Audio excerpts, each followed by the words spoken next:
How to add longer videos on Facebook Messenger story. Hello everybody, welcome back to the channel. Today I'll guide you on how you can add longer videos on your Facebook Messenger story. Now, if you use Messenger for a longer time, you must know that Messenger only allows you to upload up to 20 seconds of video on your story.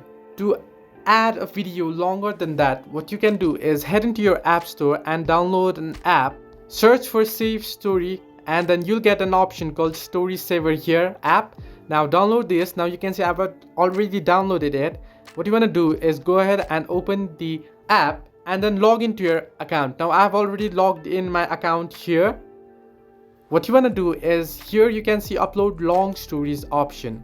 Now you can read here, don't worry, upload any video to stories with a limit of 1 GB file size or 1 hour video length. Simply tap on upload video and choose a video from your device gallery or device file anywhere, and then choose a video that's long enough. And what you want to do is it'll start uploading and you can see the upload has started, and this way you can upload longer videos on Facebook Messenger story. Hope this helped you.